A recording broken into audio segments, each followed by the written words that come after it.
The night I caught her the first time, I told myself forgiveness was stronger than rage. I convinced myself love could cover betrayal. I sat across from her at our kitchen table, hands trembling as she admitted the affair, and I said the words I thought made me noble. I forgive you. But I didn't realize forgiveness without change is just slow self-destruction. Months later, I would learn the truth. She hadn't stopped. She had simply become better at hiding it. At first, things seemed different.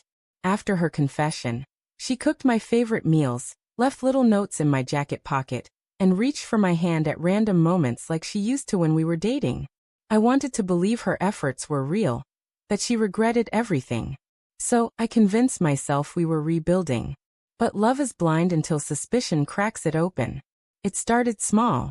She began locking her phone, something she had never done before.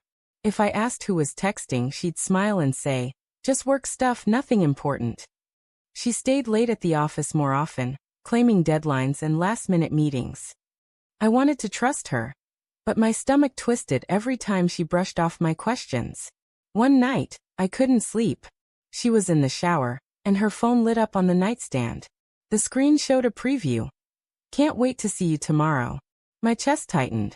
My hand hovered over the phone, but I froze. I told myself, if I open it, I'm the untrusting husband again. If I don't, maybe I can still believe her. I didn't look. Not that night. The unease grew like mold in the walls, quiet, hidden, but poisonous. She laughed at her phone more often than she laughed at my jokes. She changed the password on her laptop.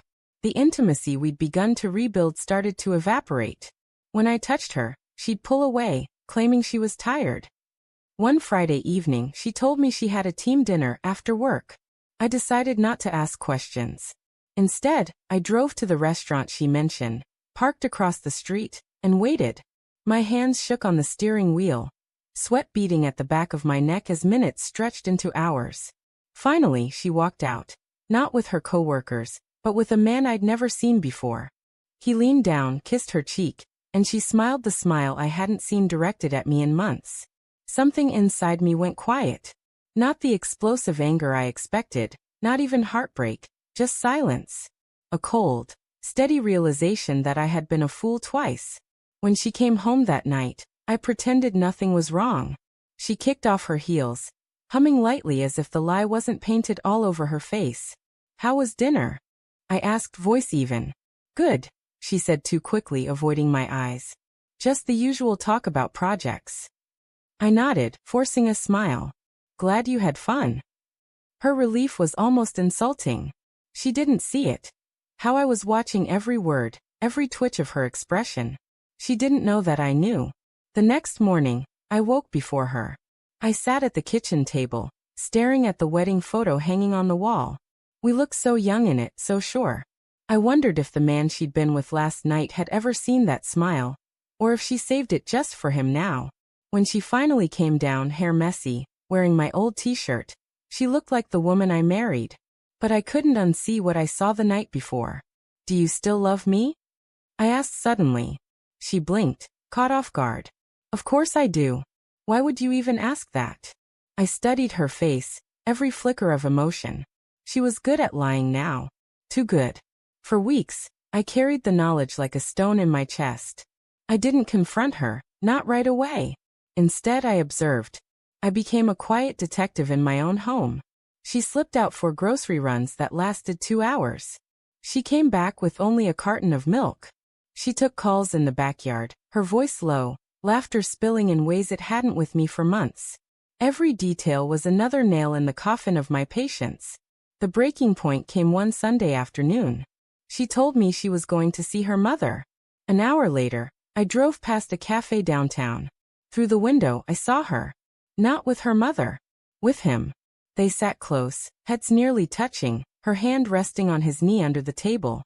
She looked free, alive. And it hit me. She had already left our marriage. Her body just hadn't packed up and gone yet. That night, I didn't wait for her excuses. When she walked in, I was sitting on the couch, phone in hand, the photo I snapped of her with him glowing on the screen. She froze. Her bag slipped from her shoulder. "I can explain." "No," I interrupted, my voice calm, too calm. Not this time. Her mouth opened, closed. It's not what it looks like. I laughed bitterly. That line again? I forgave you once. I rebuilt my trust from rubble. And you smashed it all over again. Tears welled in her eyes, but I felt nothing. No pity, no ache. Just finality. Pack your things, I said. You don't live here anymore. She begged. She cried. She swore it was a mistake, that she loved me, that she didn't want to lose everything we had. But I'd already lost it the first time. And this second betrayal was the burial. When she realized I wouldn't bend, her tears turned sharp. You'll regret this, she snapped. You can't just throw me out. I didn't throw you out, I said, standing tall. You walked out long ago.